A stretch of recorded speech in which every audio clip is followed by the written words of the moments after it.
Ces dernières années, les modes de consommation des médias ont drastiquement changé. L'Internet, en dépit de la résistance des médias traditionnels, qui sont la télé, la radio ou la presse, a considérablement bouleversé le quotidien des consommateurs. Face à ces chamboulements, la radio arrive à résister encore à la montée des médias numériques. En témoigne une récente enquête d'Afrobaromètre. En effet, l'analyse effectuée par Afrobaromètre est portée sur la base des données de 39 pays sur le continent africain. En effet, il ressort de l'enquête que la radio demeure le média le plus utilisé et le plus démocratique. Elle continue d'être accessible de façon homogène à tous les groupes démographiques. 65% des Africains ont un accès facile à la radio en milieu urbain ou rural, alors que les réseaux sociaux sont à 63% en milieu urbain et 28% en milieu rural. L'Internet, quant à lui, est disponible dans les zones urbaines à 59% et à 24% en zone rurale.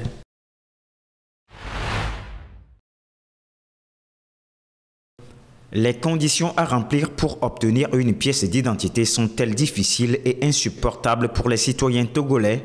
Difficile de le dire, mais la réalité prouve à suffisance que seulement quelques personnes ont soit une carte nationale d'identité ou un passeport. Selon les chiffres révélés par la Direction générale de la documentation nationale DGDN et publiés par le ministère de l'économie numérique et de la transformation digitale à travers le rapport d'évaluation sociale du projet d'identification unique pour l'intégration régionale et l'inclusion en Afrique de l'Ouest au Togo, à la fin du mois de décembre 2022, le nombre de détenteurs de cartes nationales d'identité s'élevait à plus de 1 326 000. Les hommes sont au nombre de 866 000 et les femmes sont chiffrées à 460 000, presque la moitié du nombre des hommes. D'après les mêmes sources, moins de 500 000 Togolais sont détenteurs de passeports, au nombre desquels 189 000 femmes et 307 000 hommes. Selon les autorités togolaises, ces chiffres renforcent et attestent la pertinence de la problématique d'accès à une pièce d'identité au Togo. Par ailleurs, la carte d'électeur est la pièce d'identité détenue par la majorité des Togolais. Au dernier recensement, plus de 4 millions de Togolais possèdent une carte d'électeur. Ce nombre représente la moitié de la population du pays.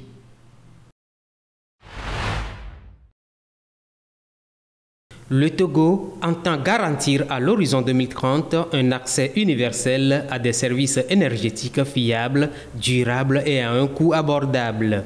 Ceci à travers le mécanisme dénommé Fontinga depuis 2022.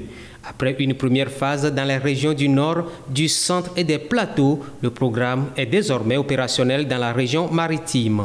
Ainsi, le mécanisme va également permettre aux populations des régions maritimes de bénéficier des installations électriques intérieures basse tension ainsi que l'acquisition des équipements électriques nécessaires. Avec l'arrivée de l'initiative dans la maritime, les populations économiquement vulnérables de la zone vont se connecter au réseau électrique pour un montant initial de seulement 1 000 francs CFA mensuels à payer sur une période de 10 ans. Rappelons que depuis son lancement en 2022, le Fontinga a bénéficié à près de 300 000 personnes à travers les régions des savanes, de la Kara, du centre et des plateaux. D'ici 2030, le projet ambitionne le branchement de 1 200 000 ménages sur l'ensemble du territoire.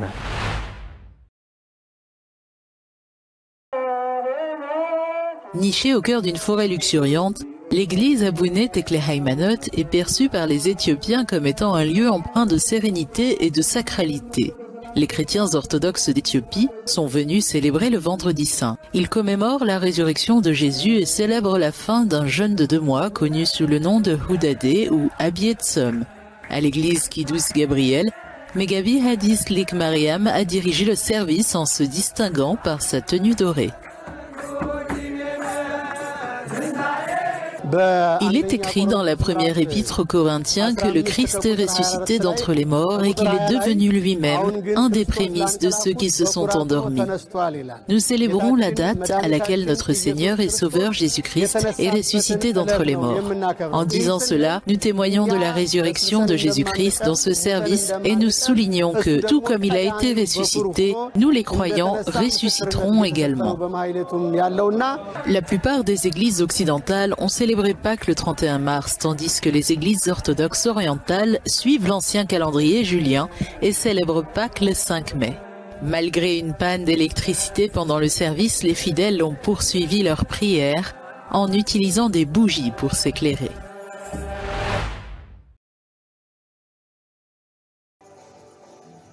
En République démocratique du Congo, le gouvernement a demandé l'ouverture d'une enquête sur le cardinal Fridolin Ambongo, le plus haut dignitaire religieux du pays.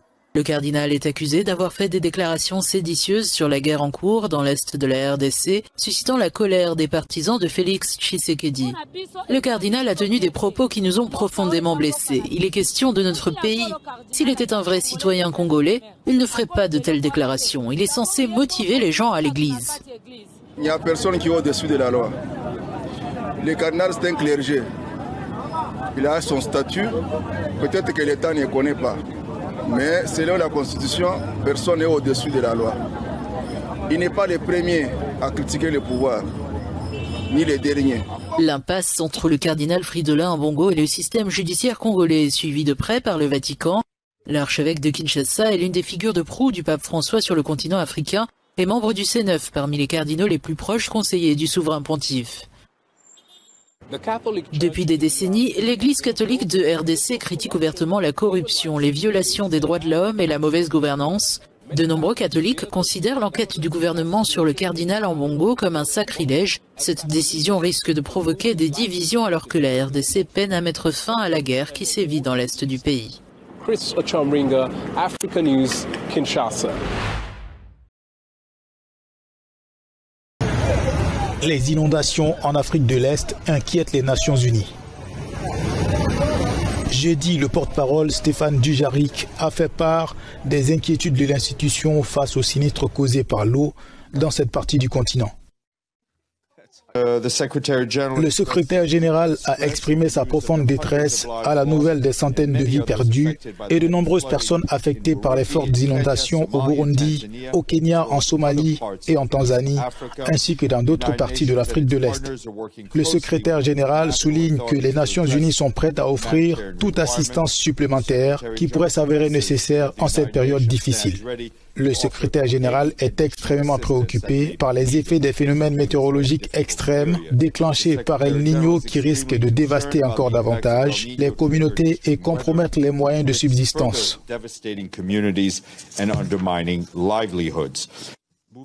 Cette semaine, au Kenya, la montée des eaux a causé l'effondrement d'un barrage puis coupé des routes, faisant plusieurs morts et de nombreux disparus. Les autorités du pays ont entamé l'évacuation des zones à risque.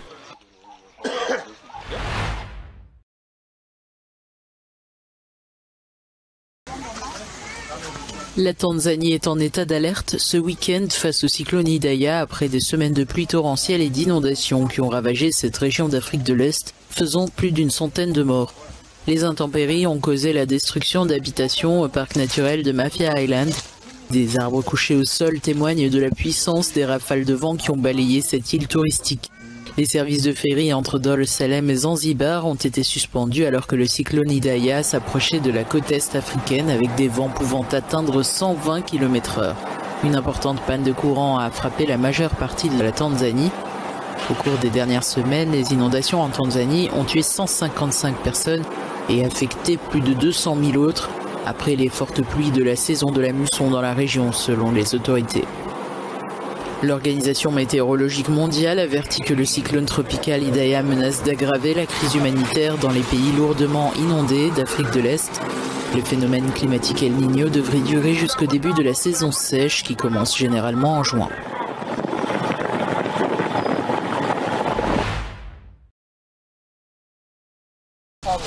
Ouais, Chief Arokjan inspecte les jeunes plants de cacao dans sa plantation à Muyuka, dans le sud-ouest du Cameroun, pour éviter que la maladie fongique des cabosses noires ne décime sa récolte. Cette récolte partira au Nigeria. L'année dernière, le Cameroun avait interdit les exportations de cacao vers le Nigeria, accusé de siphonner la production de cette région. La majeure partie du cacao était destinée au Nigeria, mais la forte demande est due à la rivalité entre nos acheteurs locaux et les acheteurs nigérians, si bien que les prix ont augmenté principalement à cause de cette concurrence. Le cacao se fait rare sur le marché international. Le prix de l'or brun avait atteint de nouveaux records historiques, fin mars dépassant les $10 000 la tonne, propulsé par les pénuries d'approvisionnement dues aux mauvaises récoltes. Les 3 pays producteurs, le Ghana, la Côte d'Ivoire et le Cameroun, ont connu des conditions climatiques qui ont eu un impact négatif sur la production. Pour les chocolatiers de Douala, les produits chocolatés purs connaîtront les plus fortes hausses de prix. Parce que pour nous, par exemple, on utilise dans nos chocolats, on a pratiquement 60 à 80%. Pour certains chocolats, plus de 90% de cacao. Donc quand il devient 6 fois plus cher, 7 fois plus cher, ça suppose que ça impacte au moins 5 fois, ça multiplie au moins par 5 le prix de la tablette. Si on fait cette augmentation qui est de 500 à 600%, le client ne pourra pas absorber. Et si le client ne peut pas absorber, ne vend pas et on va donc fermer. Le gouvernement camerounais a promis de durcir les conditions d'exportation du cacao sous forme de fèves brutes pour éviter que les multinationales ne détruisent le marché local.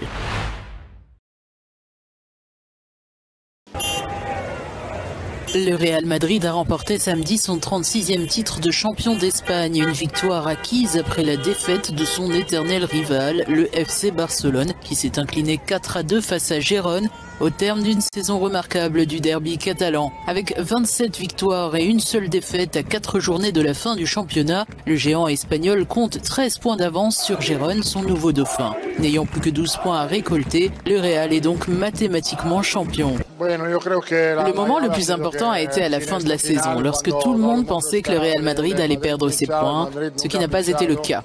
De plus, le but de dernière minute de Jude Bellingham contre Barcelone a été déterminant pour nous maintenir en tête du classement.